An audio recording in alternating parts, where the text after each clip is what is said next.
Brendan Rodgers has demanded some transfer activity from Celtic. He wants players in now, not towards the end of the transfer window.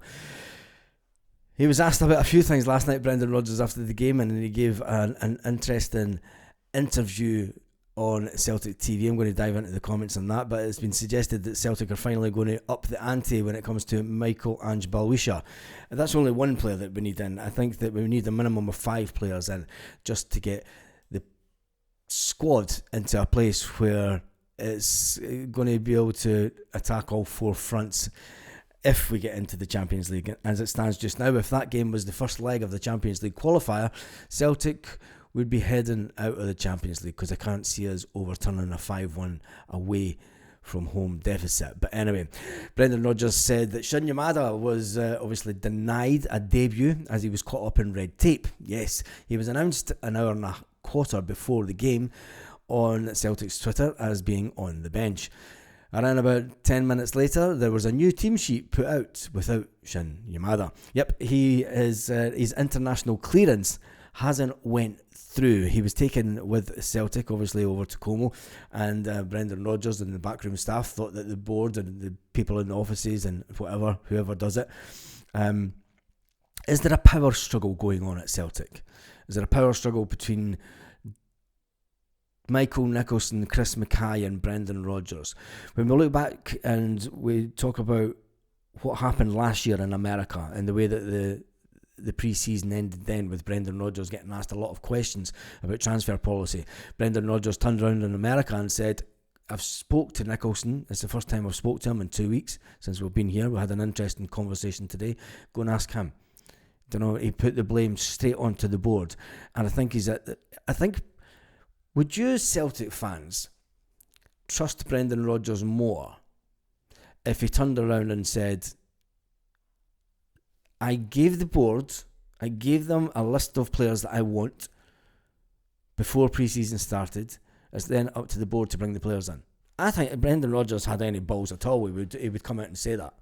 And I think that a lot of Celtic fans would then understand more the situation that Brendan's in.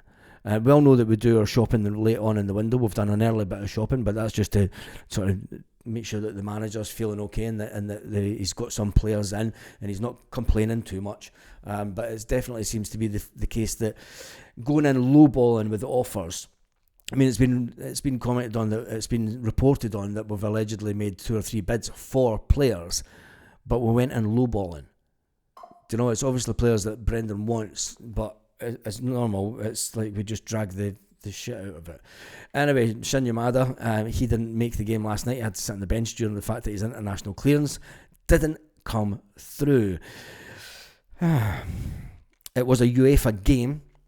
A lot of Celtic fans, like myself, were itching to see Yamada in the second half after securing his £1.5 million transfer. Yeah, lots of money. We were told late on he wasn't registered by the UEFA delegate. It was a UEFA game. We thought we would bring him, so obviously he's came with us and travelled. It is obviously Friday today, so hopefully the registration can be done today and be sent back to Celtic so that he can play on Saturday. Yes, Celtic will play on Saturday. I don't know if they have a private plane just sitting waiting, or if it's a scheduled flight that they will return back to Celtic Park on Monday. Anyway, it went on to say before the game, we hope he's okay for Saturday, talking about Yamada. Let's see where it goes tomorrow. It's a fingers crossed type moment, isn't it? It is like they're sitting, the backroom staff are sitting there with their fingers crossed. Let's hope that this happens. Let's hope that this goes through. As Brendan Rodgers has demanded, the Parkhead Celtic manager said the club cannot afford to stand still.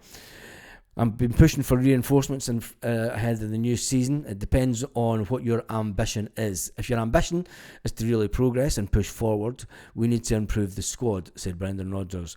I can't fault the players. The players here have been working so well, so hard, and you see some of them playing and they work hard. Yeah, they do work hard. Tony Ralston does work hard.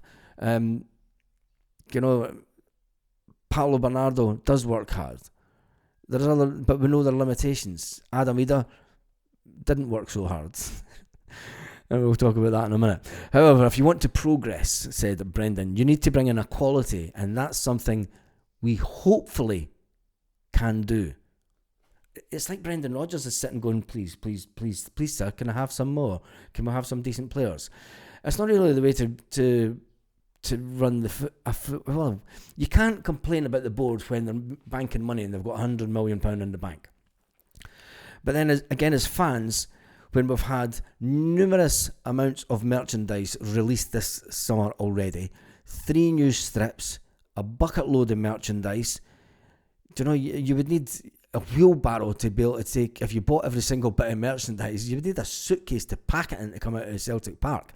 And it's unbelievable. Brendan Rodgers says, this is the crazy bit, I think the scoreline didn't quite reflect the game. I think the first 60 minutes we played a lot of really good football. I would say the first 45, they scored within minutes of the second half, so we broke through their pressure. We scored one. It was a fantastic goal. Let's not take away from it. I mean, Rio Hatate pushing forward, a long ball to Rio Hatate, quick ball with him.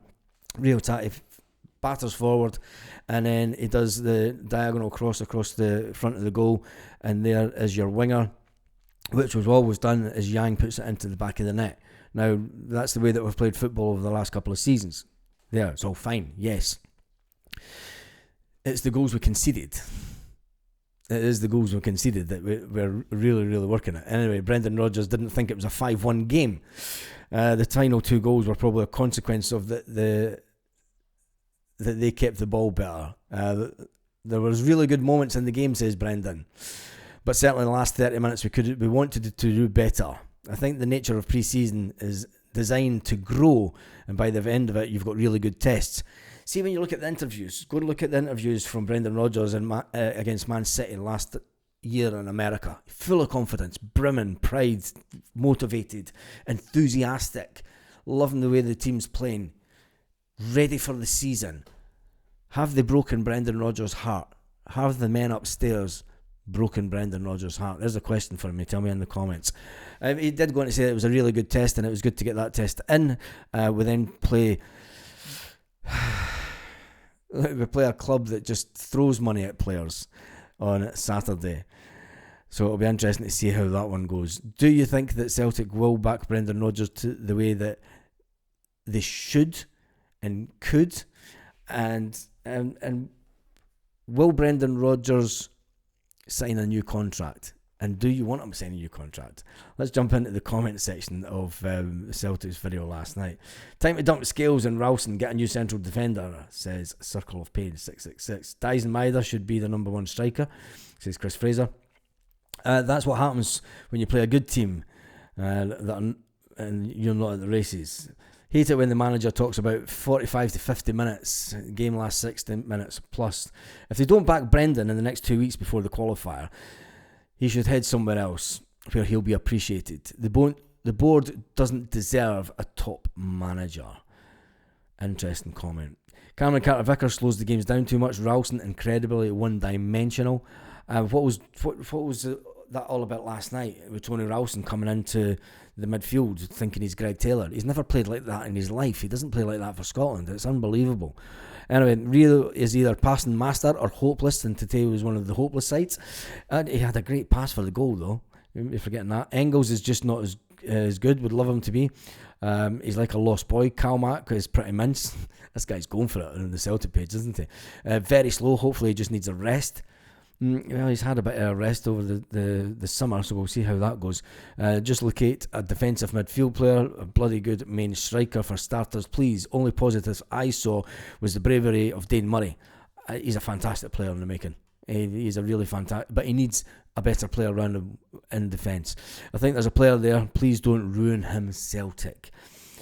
It's the case with so many good players of Scotland that come through the system. We do tend to either make them really good or we turn them rubbish and then send them out on loan and then ruin their career forever.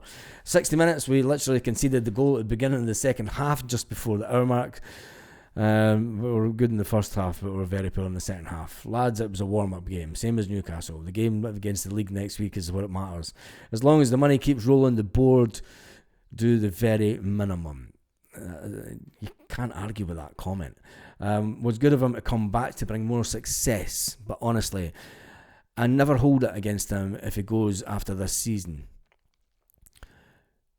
where the club refuses ambition to be met. We got away with it previously. Now the club should back Brendan, but they won't. That's an interesting comment. Adam Ida's a better holding midfield player than he's a striker. Or Celtic. It's difficult to play Ajax side. Ajax have some good football players.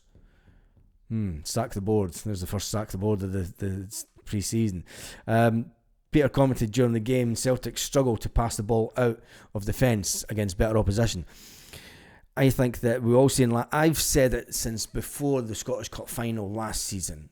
I thought that Sinisalo's distribution of the ball from the back is a lot better, a lot faster, a lot pacier than what Kasper Schmeichel is. What Kasper Schmeichel does bring to the game is experience, but when he's passing out for the back, he doesn't look comfortable at all. Anyway, tell me your thoughts in the comments section, and on that note, try and have a fantastic day, Celtic fans, wherever you are, all around the world.